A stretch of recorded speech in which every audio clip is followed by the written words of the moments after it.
Всем привет, дорогие друзья, с вами Чайка, и сегодня я покажу двойной фейк-раунд против Mousesports на ESL One Köln. Первым делом Нави кладут дымовую завесу между зеленым, красным и трансом, имитируя фаст-пуш мейна. При отсутствии саппортящих флешек КТ быстро понимает, что это фейк, поэтому Крис Джей выдвигается на чек мейна. Он сжигает олов и, удостоверившись, что сотку держит в закрытую, дает глубокую хае.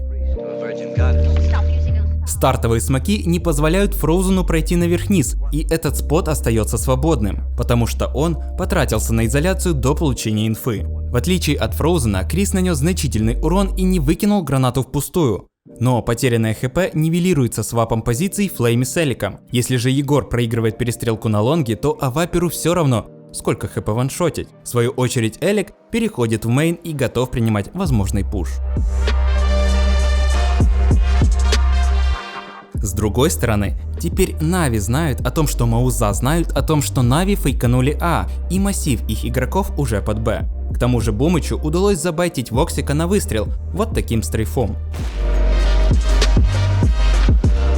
Мауза не идут на риск для получения мап-контроля и оперируют очевидными догадками. Чтобы укрепить их уверенность в том, что раунд прочитан, рожденный побеждать занимает бойлер под флешку и показательный префайр рампы. После чего Нави моментально производят рекруп под раскид А, пока Зевс ждет контрвыпад. Подобная шумиха в бойлерах вынуждает Криса откинуть второй смок наверх-вниз и уйти на укрепление Б, из-за чего оставшиеся игроки открытого плента занимают сейвовые позиции, потому что на А невозможно прикрыть друг друга вдвоем. На раскид Нави Мауза отвечают моликом под мейн и третьим смоком наверх-вниз. Из-за изоляции сотки Флейми пришлось рикошетом откидывать свой огонь на таз, и его неточность провоцирует Керригана занять эту позицию, что читается Бумычем. Дым наверх-вниз таки не сыграл свою роль за счет выхода под 3 флешки. Далее Зевс и Бумыч сжигают выход коннектора, потому что дэмэдж от огня стакается, и в таких условиях пушить, чтобы быстро занять более выгодную позицию или зарандомить плентящего – это самоубийство.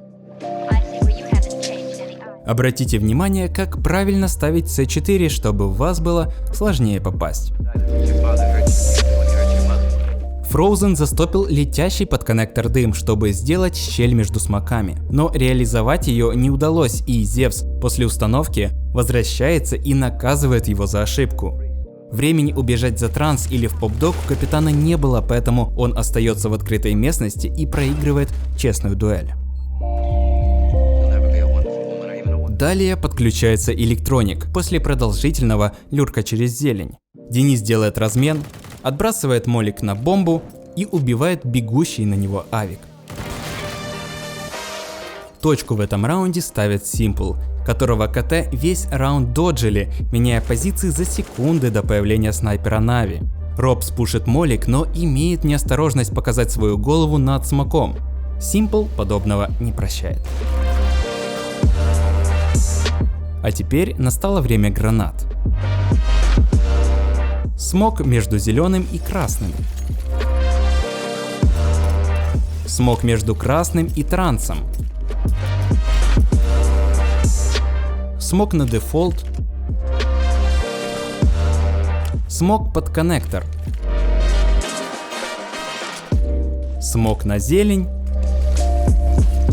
И флешка под выход сверхниза. На этом у меня все. Если вам понравился этот выпуск, не скупитесь на лайк. Спасибо вам за просмотр и увидимся через какое-то там количество времени.